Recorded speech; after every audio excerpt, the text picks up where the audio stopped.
Hello.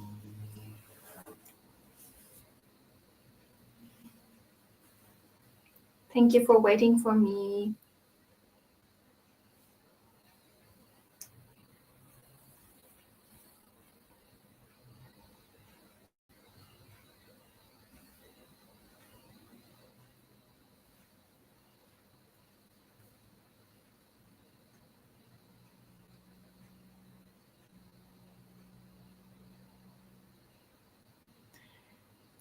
Okay.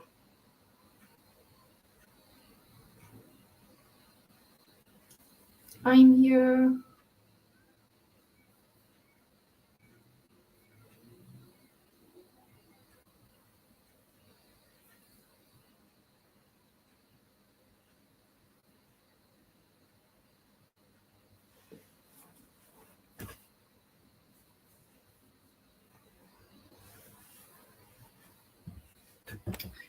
Okay. I'm gonna start.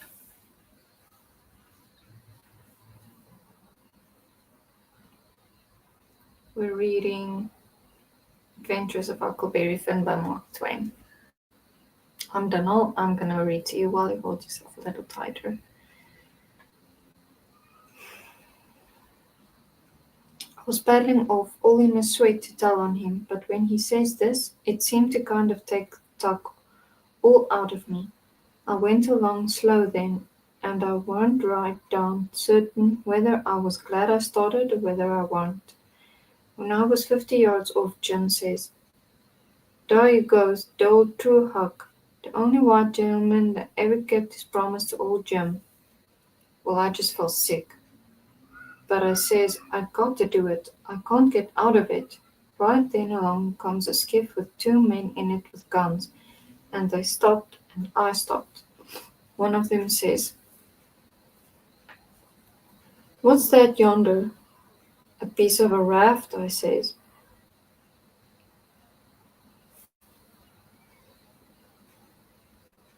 "Do you belong on it?" "Yes, sir." "Any men on it?" "Only one, sir." "Well, there's 5 men run off to-night up yonder, above the head of the pen. Is your man white or black?" I didn't answer prompt. I tried to, but the words wouldn't come. I tried for a second or two to brace up and out with it, but I weren't man enough. Hadn't the spunk of a rabbit.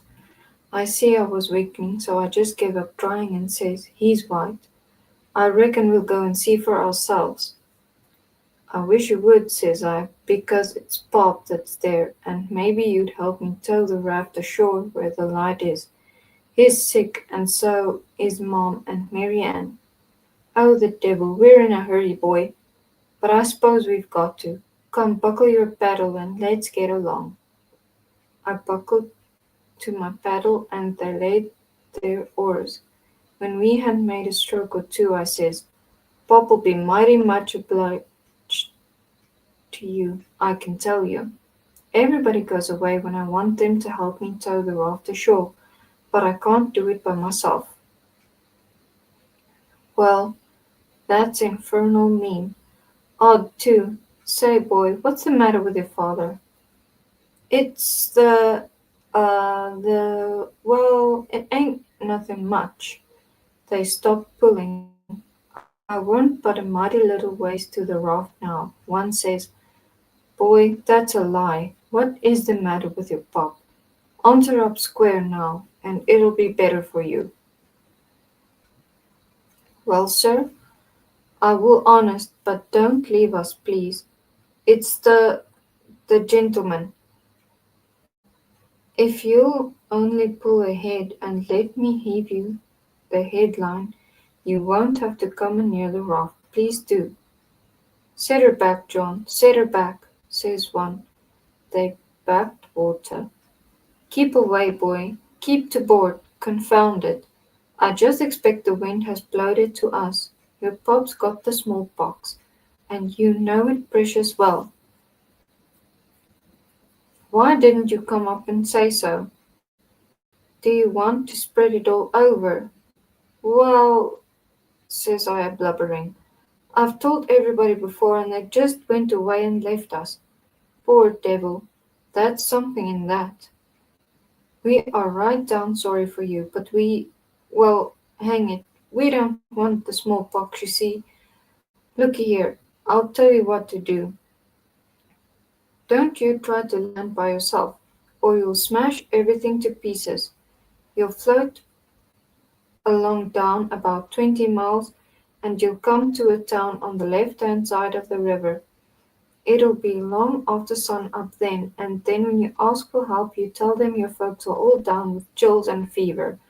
Don't be a fool again, and let people guess what's the matter. Now we're trying to do you a kindness, so don't you just put 20 miles between us. That's a good boy. It wouldn't do any good to land yonder where the light is. It's only a wood yard. Say, I reckon your father's poor, and I'm bound to say he's in pretty hard luck. Here, I'll put a $20 gold piece in your board, and you get it when it floats by. I feel mighty mean to leave you, but my kingdom, it won't do a fool with smallpox, don't you see? Hold on, Parker, says the other man. Here's a 20 to put on the board for me. Goodbye, boy. You do as Mr. Parker told you, and you'll be all right. That's so, my boy. Goodbye. Goodbye. If you see any runaway men, you get help and nab them, and you can make some money by it. Goodbye, sir, says I. I won't let no runaway men get by me if I can help it. They went off and I got aboard the raft, feeling bad and low, because I know very well I had done wrong, and I see it wa'n't no use for me to try to learn to do right. A body that don't get started right when he's little ain't got no show. When the pinch comes there ain't nothing to back him up and keep him to his work, and so he gets beat. Then I thought a minute, and says to myself, hold on, suppose you do a done right and give up Jim. Would you felt better than what you do now? No, says I. I'd feel bad. I'd feel just the same way I do now. Well then, says I, what's the use you learning to do right when it's troublesome to do right and ain't no trouble to do wrong, and the wages is just the same? I was stuck. I couldn't answer that. So I reckoned I wouldn't bother no more about it, but after this always do whichever come handiest at the time. I went into the wigwam. Jim weren't there. I looked all around. He weren't anywhere. I says, Jim, here I is, Huck. Is they out of sight yet? Don't talk loud. He was in the river under the stern oar, with just his nose out. I told him they were out of sight, so he come aboard, he says. I was listening to all the talk, and I slipped into the river when they was going to show for sure they come aboard. Then I was going to swim to the raft again, and they was gone. But losey how you fooled them, Huck. That was the smartest dodge, I tell you, child. I special will save old Jim. Old Jim ain't gonna forget you did that, honey. Then we talked about the money. It was a pretty good raise, $20 apiece. Jim said he would take the deck passage on the steamboat now, and the money would last us as far as we wanted to go in the Free States. He said 20 miles weren't off for the raft to go, but he wished he was already there. Towards daybreak we tied up, and Jim was mighty particular about hiding the raft good. Then he worked all day fixing things in bundles and getting ready to quit rafting. The night about 10 we hove in sight of the lights of a town away down on the left-hand bend. I went off in the canoe to ask about it. Pretty soon I found a man out in the river with a skiff, setting a trot line. I rang up and says, "Mister, is that town Cairo?" "Cairo? No. You must be a blame fool. What town is it, mister? If you want to know, go and find out. If you stay here bothering around me for about half a minute longer, you'll get something you don't want." I paddled out to the raft. Jim was awful disappointed, but I said never mind, Cairo would be the next place I reckoned. We passed another town before daylight, and I was going out again, but it was high ground, so I didn't go. "No high ground about Cairo," said Jim. I had forgot it. We laid up for the day on the towhead tolerable close to the left-hand bank. I begun to suspicion something. So did Jim. I says, "Maybe we went by Cairo in the fog of that night." He says, Don't let's talk about it, Huck. Pove men can't have no luck." I was speculated that rattlesnake skin weren't done what its work. I wish I'd never seen that snake, Jim. I do wish I'd never laid eyes on it. "It ain't your fault, Huck. You didn't know. Don't blame yourself about it."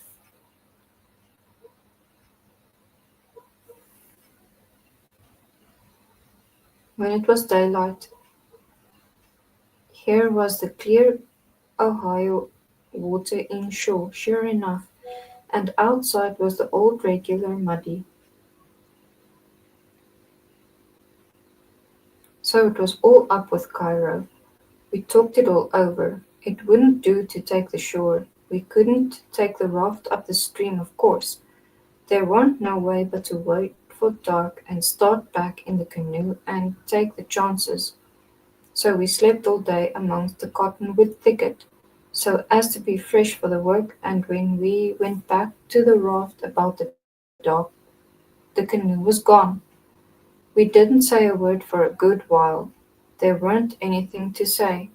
We both knowed well enough it was some more work of the rattlesnake skin. So what was the use to talk about it? It would only look like we was finding fault, and that would be bound to fetch more bad luck, and keep on fetching it too, till we knowed enough to keep still. By and by we talked about what we'd better do, and found there warn't no way but just go along down in the raft till we got chance to buy a canoe to go back in. We weren't going to borrow it when we weren't anybody around, the way Pop would do, for that might set people after us. So we shoved out the dog on the raft. Anybody that don't believe yet that it's foolish to hang a snakeskin, after all that the snakeskin done for us, we believe it now if they read on and see that no more it done for us. The place to buy canoes is off of rafts lying up at shore, but we didn't see no rafts lying up, so we went along during the 3 hours and more. Well, the nights got grey and rather thick, which is the next meanest thing to fog. You can't tell the shape of the river, and you can't see no distance. It got to be very late and still, and then along comes a steamboat up the river. We lit the lantern and judged she should see it. Upstream boats didn't generally come close to us. They go out and follow the bars and hunt for easy water under the reefs. But nights like this they bull right up the channel against the whole river. We could hear her bounding along, but we didn't see her good till she was close. She aimed right for us. Often they do that and try and see how close they can come without touching. Sometimes the wheel bites off a sweep, and then the pilot sticks his head out and laughs, and thinks he's mighty smart.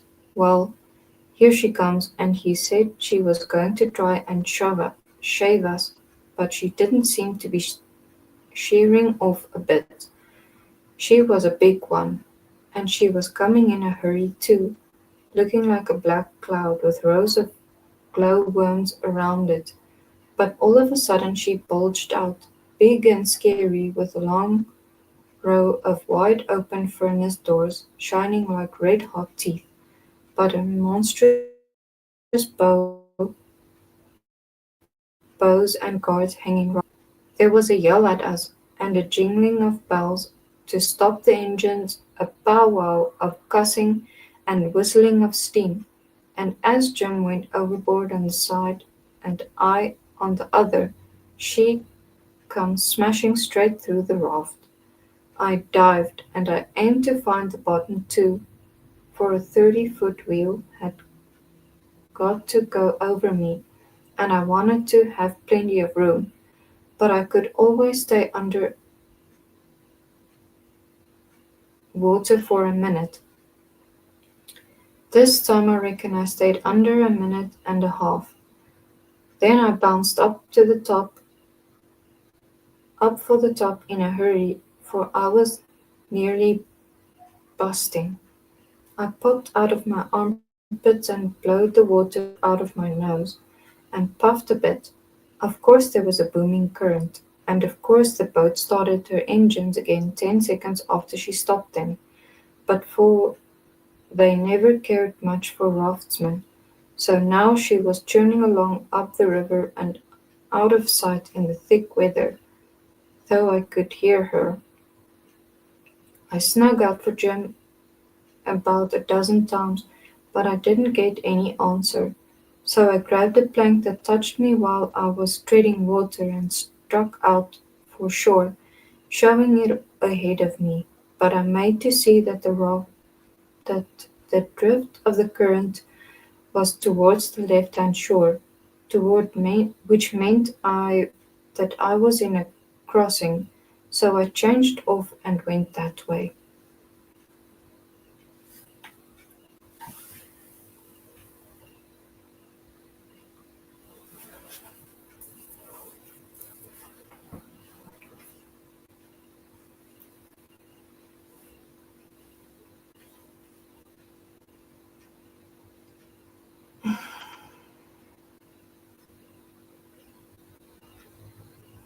It was one of these long slanting 2 mile crossings, so I was a good long time in getting over. I made a safe landing and clumb up the bank.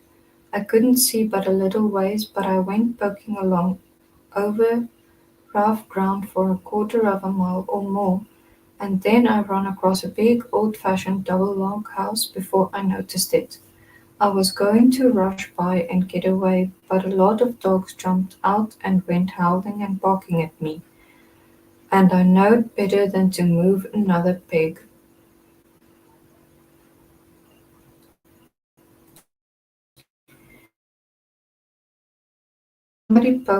Spoke out of a window about putting his head out and says, "Be done, boys. Who's there?" I said, "It's me." "Who's me?" "George Jackson, sir." "What do you want?" "I don't want nothing, sir. I only want to go along by, but the dogs won't let me." "What are you prowling around here this time of night for, hey?" "I weren't prowling around, sir. I fell overboard of the steamboat." "Oh, you did you? Strike a light there, somebody. What did you say your name was?"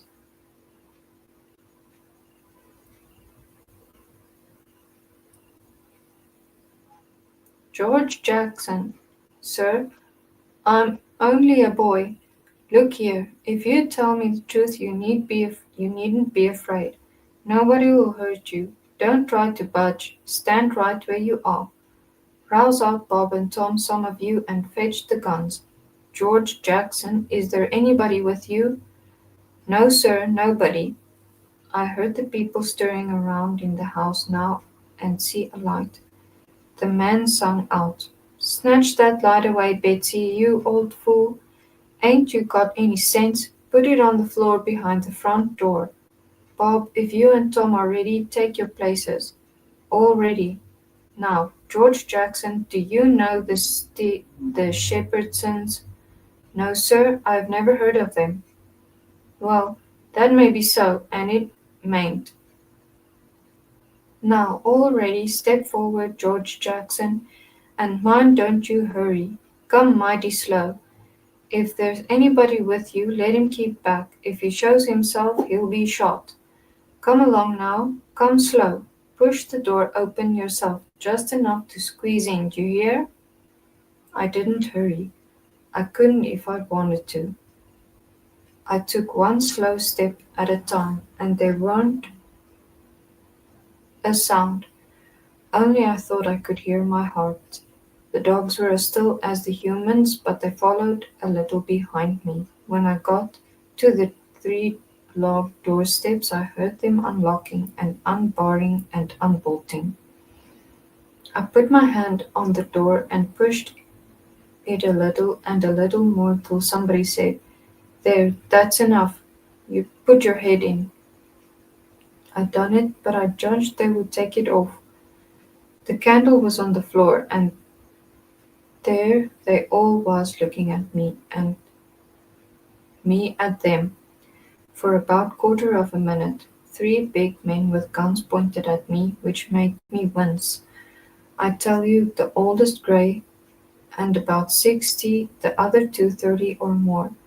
All of them fine and handsome, and the sweetest old grey-headed lady, and back of her two young women, which I couldn't see right well. The old gentleman says, "There, I reckon it's all right. Come in."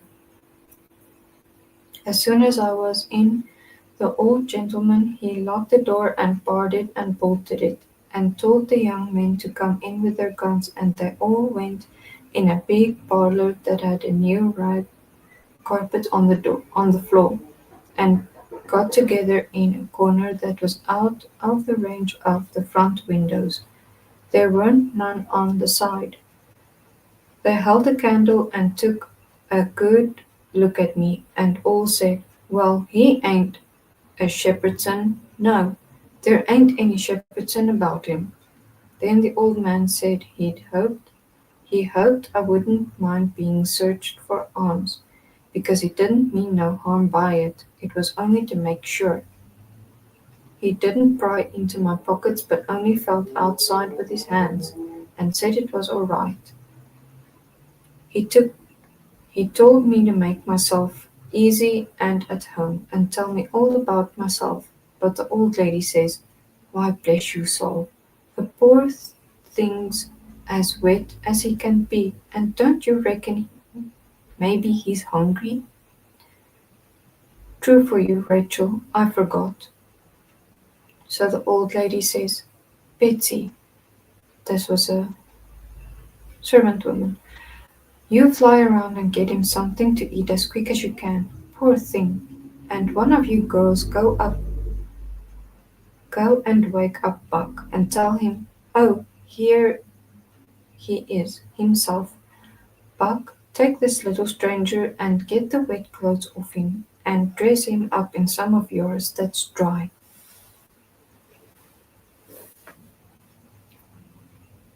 Buck looked as old as me, 13 or 14 or along there, though he was a little bigger than me. He hadn't on anything but a shirt, and he was very frowsy-headed.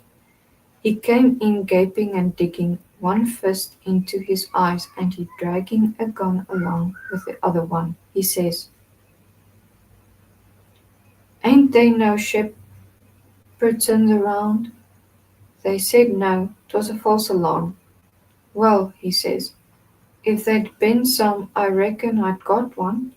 They all laughed, and Bob says, "Why, Buck, they might have scalped us, and you've been slow in coming." "Well, nobody came after me, and it ain't right I'm always kept down. I don't get no show." "Never mind, Buck, my boy," says the old man. "You'll have show enough, all in good time. Don't you fret about that. Go along with you now, and do as your mother told you." When we got upstairs his room, he got a coarse shirt and a roundabout and pants of his, and I put them on. While I was at it he asked me what my name was, but before I could tell him he started to tell me about a blue jay, and a young rabbit he had catched in the woods day before yesterday, and he asked me where Moses was when the candle went out. I said I didn't know. I hadn't heard about it before, no way. Well, guess, he says. How am I going to guess? Says I when I never heard tell it before. But can you guess, can't you? It's just as easy. Which candle? I says. Why, any candle, he says. I don't know where he was, says I. Where was he? Why, he was in the dark. That's where he was. Well, if you knowed where he was, what did you ask for me? What did you ask me for? Why, blame it, it's a riddle. Don't you see? Say, how long are you going to stay here? You gotta stay always. We can just have booming times. They don't have no school now. Do you own a dog? I've got a dog and we'll go in the river and bring out chips that you throw in. Do you like to comb up Sundays and all that kind of foolishness? You bet I don't, but Ma she makes me. Confound these old breeches. I reckon I'd better put them on, but I'd rather not. It's so warm. Are you all ready? All right. Come along, old horse. Cold corn bone, cold corned beef, butter and buttermilk. That is what they had for me down there, and there ain't nothing better than that ever I've come across yet. Buck and his ma and all of them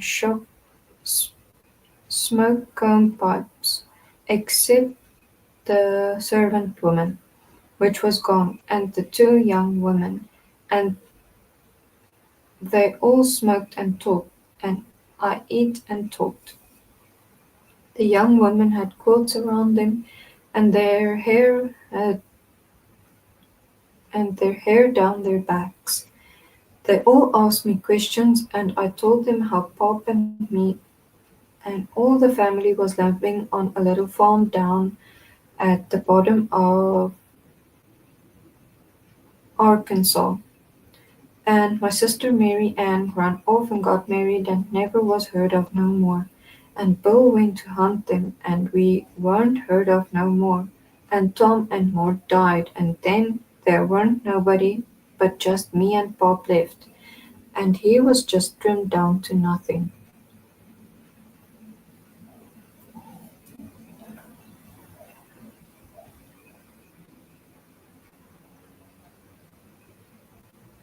On account of his troubles.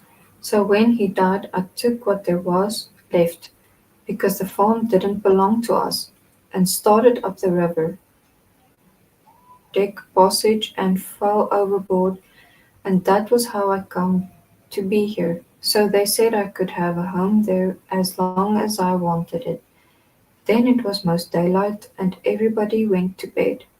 When I went to bed with Buck, and when I waked up in the morning, drat it all, I had forgot what my name was. So I laid there about an hour trying to think, and when Buck waked up, I says, "Can you spell, Buck?" "Yes," he says. "I bet you can't spell my name," says I. "I bet you I dare I can," he says. "All right," says I. "Go ahead." Georgejaxon. There now, he says. "Well," says I, "you done it, but I didn't think you could. It ain't no slouch of a name to spell right off without studying." I said it on private because somebody might want me to spell it next, so I wanted to be handy with it and rattle it off like I was used to it. It was a mighty nice family and a mighty nice house too. I hadn't seen no house out in the country before that was so nice and had so much style.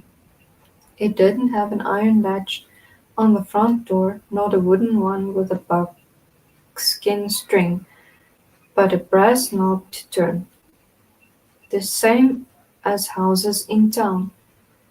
There weren't no bed in the parlour, nor a sign of a bed, but heaps of parlours in town has beds in them.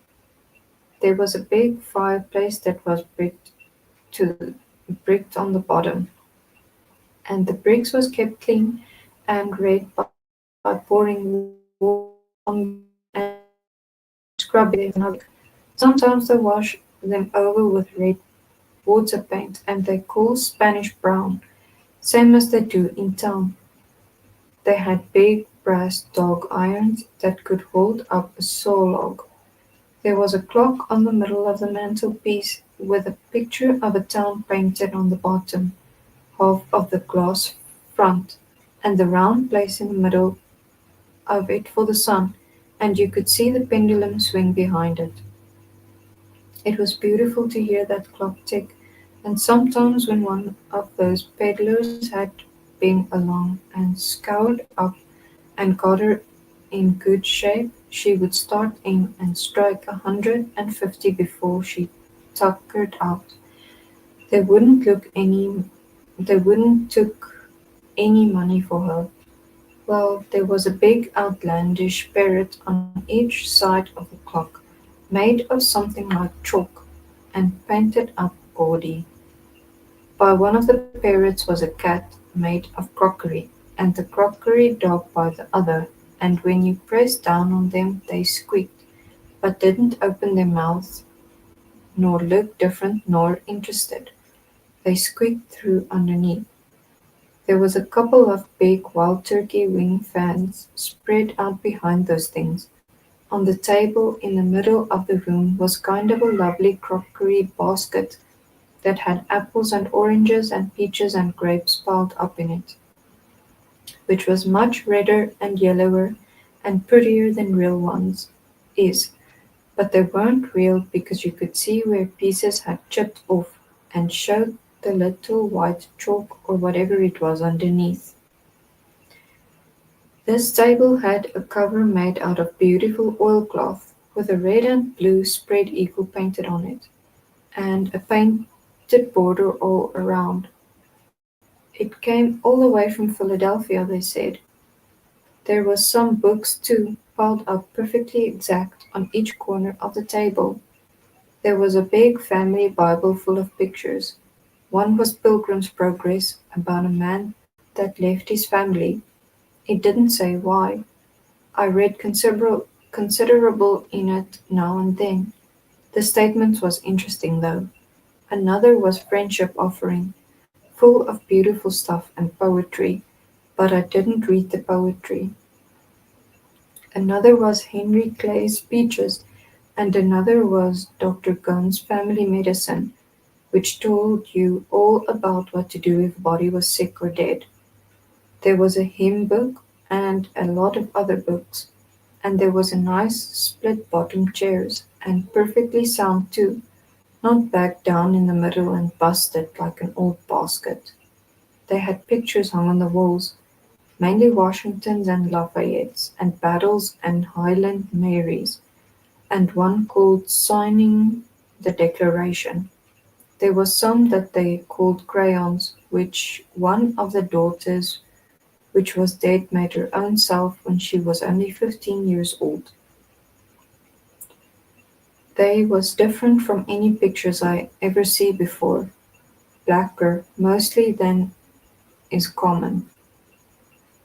One was a woman in a slim black dress, belted small under the armpits, with bulges like a cabbage in the middle of the sleeves, and a large black scooped shovel bonnet with a black veil, and white slim ankles crossed about with black tape, and very wee black slippers like a chisel, and she was leaning pensive on a tombstone on her right elbow under a weeping willow, and her other hand hanging down her side holding a white handkerchief and a reticule, and underneath the picture it said, "Shall I never see thee more, alas?"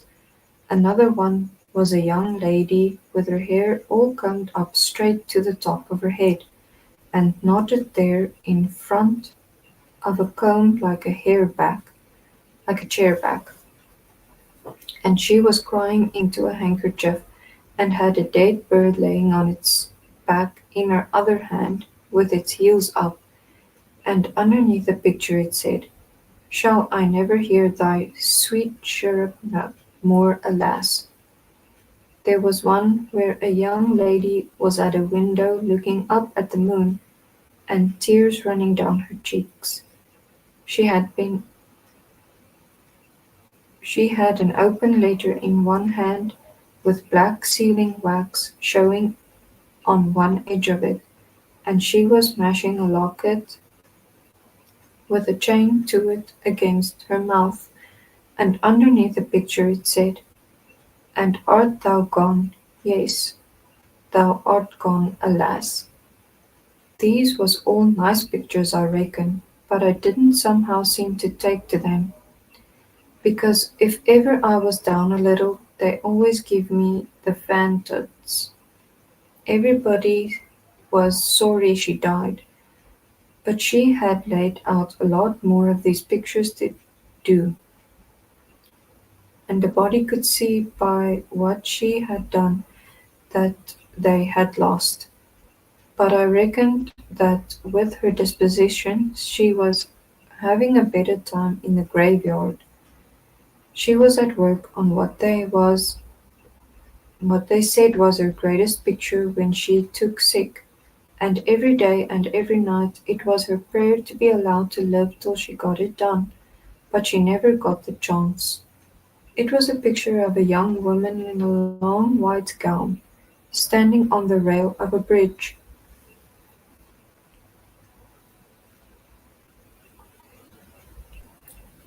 All ready to jump off, with her hair all down her back, and looking up to the moon, with the tears running down her face, and she had two arms folded across her breast, and two arms stretched out in front, and two more reaching up towards the moon, and the idea was to see which pair would look the best, and then scratch out all the other arms.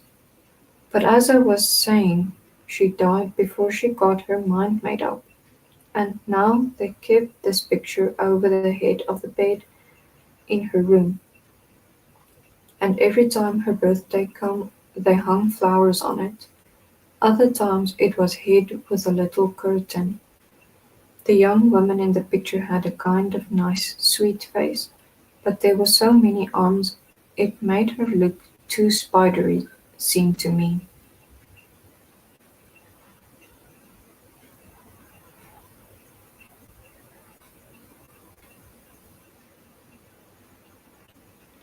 This young girl kept a scrapbook when she was alive, and used to paste obituaries and accidents and cases of patient suffering in it out of the Presbyterian Observer, and write poetry after them out of her own head. It was very good poetry. This was what she wrote about a boy by the name of Stephen Dowling, boats that fell down a well and was drowned. Ode to Stephen Dowling.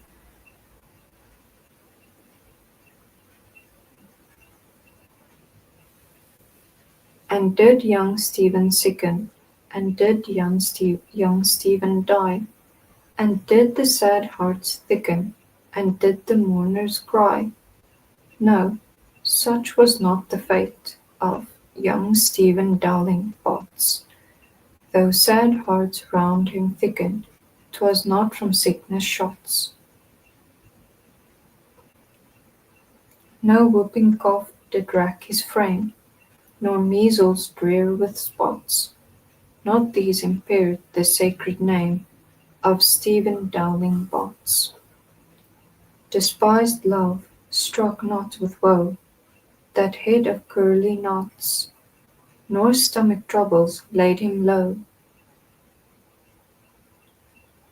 Young Stephen Dowling Potts. Oh no, then list with tearful eye, whilst I his fate do tell, his soul did from this world fly. by falling down a well.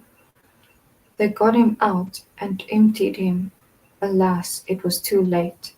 His spirit was gone, for to sport aloft in all the realms of the good and great. If Emmeline Grangerford could make poetry like that before she was 14, there ain't no telling what she could have done by and by. Buck said she could rattle off poetry like nothing. She didn't ever have to stop to think. He said she would slap down a line, and if she couldn't find anything to rhyme with it, would scratch it out and slap down another one and go ahead. She weren't particular. She could write about anything you choose to give her to write about, just so it was sadful. Every time a man cried, or a woman died, or a child died, she would be on hand with her tribute before he was called. She called them tributes.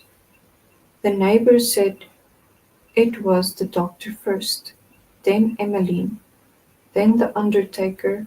The undertaker never got in ahead of Emmeline but once, and then she hung fire on a rhyme for the dead person's name, which was Whistler.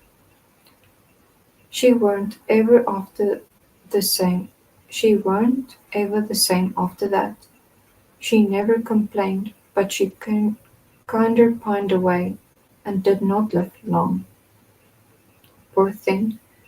Many's the time I made myself go up to the little room that used to be hers, and get out her poor old scrapbook, and read in it when her pictures had been aggravating me, and I had soured on her a little. I liked that I liked all that family, dead ones and all, and weren't going to let anything come between us. Poor Emmeline, and made poetry about all the dead people when she was alive, and it didn't seem right that there weren't nobody to make some about her now she was gone. So I tried to sweat out a verse or two myself, but I couldn't seem to make it go somehow. They kept Emmeline's room trim and nice, and all the things fixed in it just the way she liked to have them when she was alive, and nobody ever slept there. The old lady took care of the room herself, though there was plenty of servants, and she sewed there a good deal and read her Bible there mostly.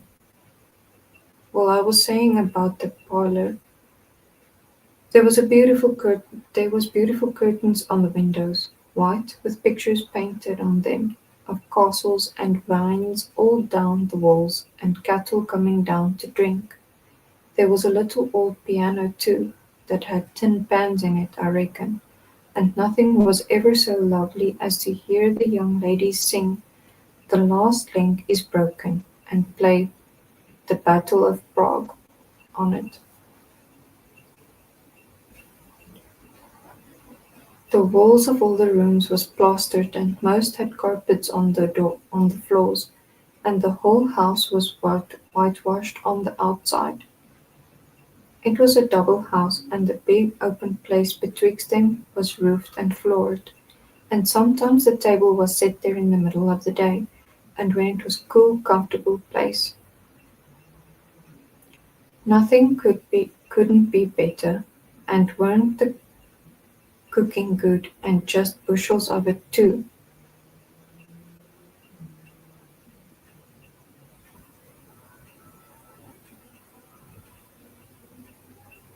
Colonel Grangerford was a gentleman, you see. He was a gentleman all over, and so was his family. He was well born, and the saying is that that's worth as much as a man as it is in a horse. So the widow Douglas said, and nobody ever denied that she was of the first aristocracy in our town, and Pop he always said it too, though he weren't no more quality than a mud-cat himself. Colonel Grangerford was very tall and very slim, and had darkish paly complexion, not a sign of red in it anywheres. He was clean shaved every morning all over his thin face, and he had the thinnest kind of lips, and the thinnest kind of nostrils, and a high nose and heavy eyebrows, and the blackest kind of eyes, sunk so deep back that they seemed like they was looking out of caverns, you see, and you may say. His forehead was high, and his hair was black and straight, and hung to his shoulders. His hands was long and thin, and every day of his life he put on a clean shirt and a full suit from head to foot made out of linen, so white it hurt your eyes to look at it. And on Sundays he wore a blue tailcoat with brass buttons on it.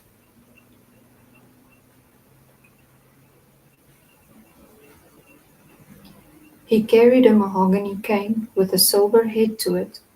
There weren't no frivolousness about him, not a bit, and he weren't ever loud. He was as kind as he could be. You could feel that, you know. And so you and so you and so you had confidence. Sometimes he smiled, and it was good to see, but when he straightened himself up like a liberty pole, and the lightning began to flicker out from under his eyebrows, you wanted to climb a tree first and find out what the matter was afterwards. He didn't ever have to tell anybody to mind their manners. Everybody was always good mannered where he was. Everybody loved to have him around, too. He was sunshine most always. I mean, he made it seem like a good weather. When he turned into a cloud bank, it was awful dark for half a minute, and that was enough. There wouldn't nothing go wrong again for a week. When him and the old lady come down in the morning, all the family got up out of their chairs and give them good day and didn't sit down again till they had sat down. Then Tom and Bob went to the sideboard where the decanter was, and mixed a glass of bitters and handed it to him, and he held it in his hands and waited till Tom's and Bob's was mixed, and then they bowed and said, "Our duty to you, sir and madam," and they bowed the least bit in the world and said thank you, and so they drank all three, and Bob and Tom poured a spoonful of water on the sugar and the mite of whisky or apple brandy in the bottom of their tumblers, and gave it to me and Buck, and we drank to the old people too.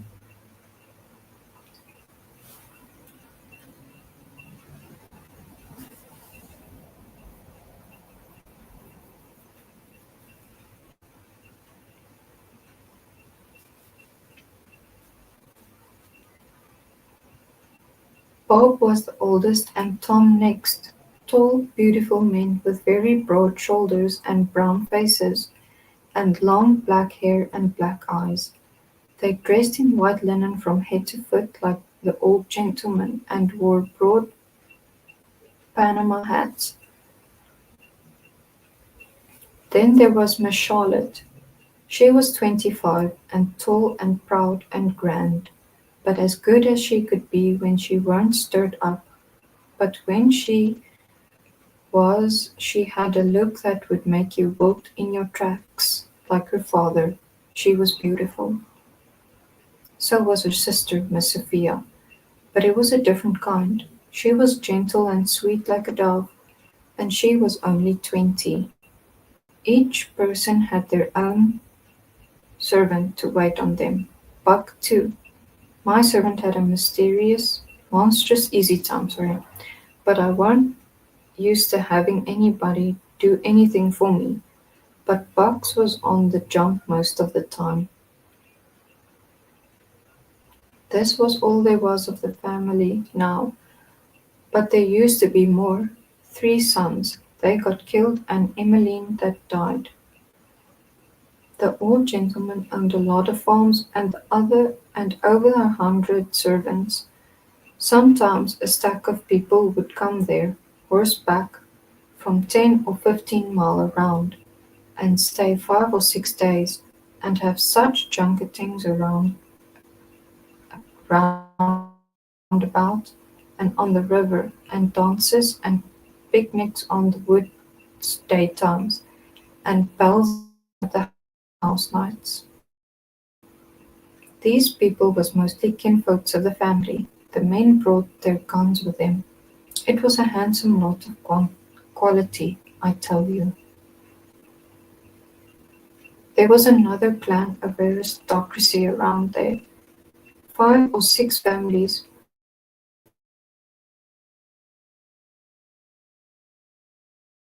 mostly of the name of Shepherdson, was as high-toned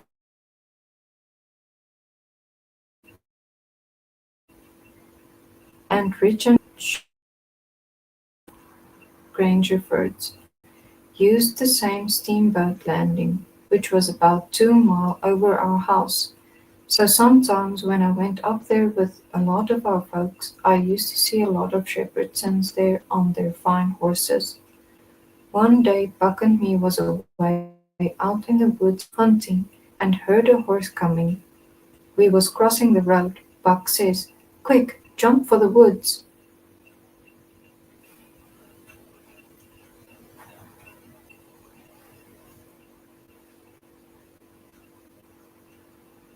We done it and then peeped down the woods through the leaves. Pretty soon a splendid young man came galloping down the road, setting his horse easy and looking like a soldier. He had his gun across his pommel. I had seen him before. It was young Harney Shepherdson. I heard Buck's gun go off at my ear, and Harney's hat tumbled off from his head.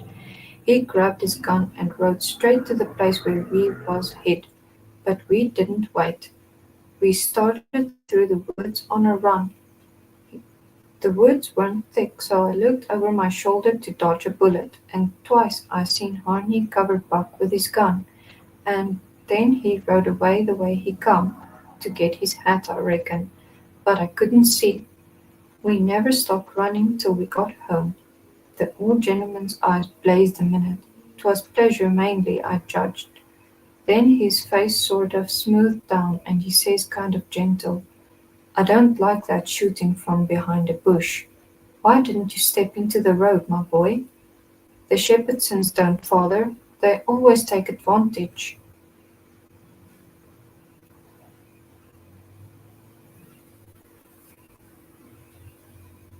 Miss Charlotte, she held her head up like a queen while Buck was telling his tale, and her nostrils spread and her eyes snapped. The two looked dark, but she never said nothing. Miss Sophia, she turned pale, but the color came back when she found the men weren't hurt. Soon as I get Buck down by the corn cribs under the trees by ourselves, I says, "Did you want to kill him, Buck?" "Well, I bet I did." "What did he do to you?" "Him? He never done nothing to me." "Well then, what did you want to kill him for?" "Why nothing, only it's on account of the feud." "What's a feud?" "Why, where was you raised? Don't you know what a feud is?" "Never heard of it before. Tell me about it." "Well," says Buck, "a feud is this way. A man has a quarrel with another man and kills him. Then that other man's brother kills him. Then the other brothers on both sides goes for one another. Then the cousins chip in, and by everybody's killed off, and there ain't no more feud. But it's kind of slow and takes a long time." "Has this one been going on a long, Buck?" "Well, I should reckon. It started 30 year ago, or summers along there. There was trouble about something and then a lawsuit to settle it, and the suit went against one of the men. And so he up and shot the man that won the suit, which he wouldn't naturally do, of course. Anybody would. What was the trouble about, Buck? Land, I reckon maybe. I don't know. Well, who done the shooting? Was it a Grangerford or a shepherd's son? Laws, how do I know? It was so long ago. Don't anybody know? Oh yes, Pa knows, I reckon, and some of the other old people. But they don't know what the row was about in the first place. Has there been many killed, Buck? Yes, right smart chance of funerals, sorry, funerals. But they don't always kill. Pa's got a few buckshot in him, but he don't mind it 'cause he got weight much. Anyway, Bob's been carved up some with a bowie, and Tom's been hurt once or twice. Has anybody been killed this year, Buck? Yes, we got one and they got one. About 3 months ago, my cousin Bud, 14-year-old, was riding through the woods on the other side of the river and didn't have no weapon with him, which was plain foolishness. And in Lonesome Place, he hears a horse coming behind him and sees old Baldy Shepherdson a-linking after him with his gun in his hand and his white hair flying in the wind. And instead of jumping off and taking to the brush, Bud lowered he could outrun him, so they had it nip and tuck for 5 mile or more. The old man again him all the time, so at last Bud seen it weren't no any use. So he stopped and faced around, so as to have the bullet holes in the front, and the old man he rode up and shot him down. But he didn't get much chance to enjoy his luck, for inside a week our folks laid him out. I reckon that old man was a coward, Buck. I reckon he warn't a coward, not by a blame sight. There ain't a coward amongst the Shepherdsons, not one, and there ain't no cowards amongst the Grangerfords either. Why, that old man kept up his end in a fight, one day or half an hour against 3 Grangerfords and come out winner. They was all a horseback. He let off his horse and got behind a little wood pile and kept his horse before him to stop the bullets, but the Grangerfords stayed on their horses and capered around the old man, and peppered away at him, and he peppered away at them. Him and his horse both went home pretty leaky and crippled, but the Grangerfords had to be fetched home, and one of 'em was dead, and another died the next day. No, sir, if a body's out hunting for cowards, he don't want to fool away any time amongst them Shepherdsons, because they don't breed any of that kind.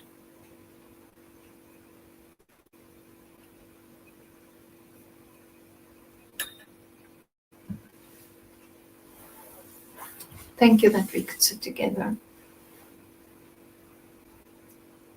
I don't know how, I don't know when, but I know that it's going to be okay. And if it's not, at least you're not alone anymore. And for that, I'm proud of you.